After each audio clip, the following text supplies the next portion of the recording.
One of the nice things about the Adobe interface, specifically the Photoshop interface, is that these palettes can be customized, palettes here on the right. You can reorganize them, regroup them with other palettes, minimize them, close them, and so forth. This is just, again, like I said in the previous movie, this is the default arrangement of them. You might find that the default arrangement doesn't necessarily work for you. For instance, if you're going to start working with multiple layers, currently the way the layers palette is configured, I've only got enough room in the layers palette to show maybe about 6 or 7 different layers here before I'm going to have to start scrolling that list. It may be that I want the layers palette to be much taller so I can see more layers. So I need to start reorganizing the palettes around my screen in a way that makes more sense to me. So to move an entire group, of course, you move the title bar, and that you can use to move the palettes around on your screen. If you're on a Windows machine, you can resize a palette group from any edge. So I can go to the bottom or the top or the left or the right. If you're on a Mac, you can only resize a palette group from the bottom right-hand corner. So you can make it taller that way. Since I'm recording this on a Windows machine, I'll go ahead and just make the layers palette taller here. And now I've got more room. One of the things I advise new users to do is I see them all the time constantly moving their palettes out of the way. They're fighting with their palettes. They start dragging palettes on top of other palettes, and they start overlapping things, and it just gets to be kind of a nightmare of palette management. So what I recommend is doing a couple tricks. So first of all, like I said, you can resize palettes, move them out of the way, move them as a group. If you click on a tab of a palette, not the title bar, but the tab, you can rip the palettes out and reorganize them and regroup them with other palettes. So for instance, let's say I wanted for whatever reason, the Styles palette to go with the Actions palette. I could grab the tab of the Styles palette, move it into the Actions group here and let go, and I've now combined those two palettes together. Okay. A lot of you may have already known that. That's typical for all Adobe applications. But what some people don't realize is that you can actually dock palettes as well, and that's slightly different than grouping them. So a docked palette is this. Let's say I wanted to see the color palette and the swatches palette at the same time, but I wanted them to act as one palette. So I'm going to go ahead and click on the swatches tab and drag it out of the color palette. So now they're two separate floating palettes.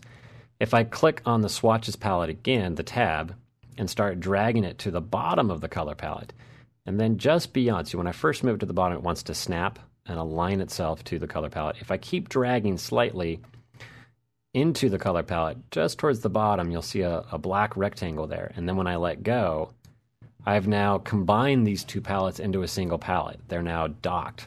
And I can tell they're docked because the swatches palette itself doesn't have a blue title bar. Or of course on the Mac, whatever, the gray title bar above the swatches tab itself. So now if I press the title bar of the group, they all move together. That also means they share the same keyboard shortcut. So F6 opens and closes the color palette.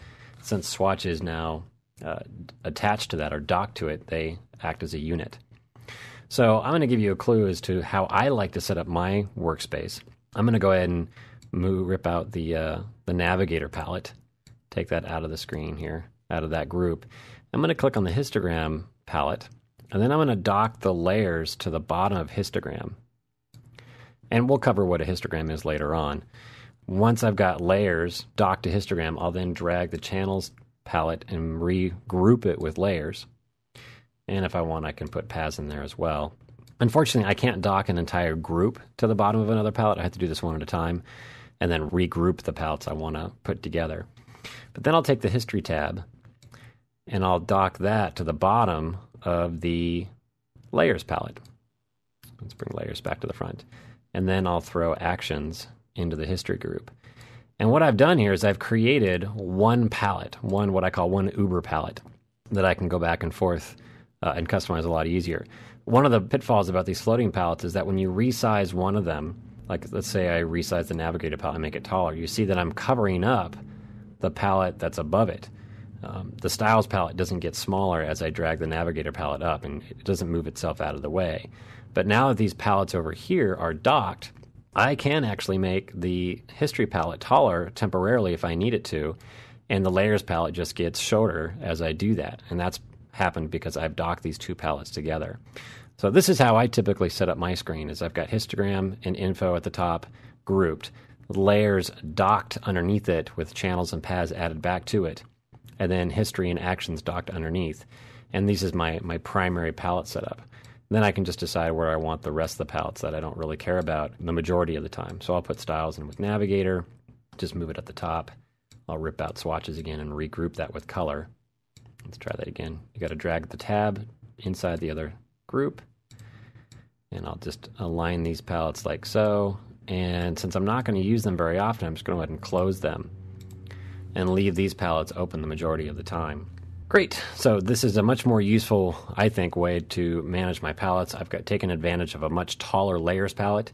If I need to see more layers or fewer layers or more history steps, I can resize that without worrying about covering up one palette over another.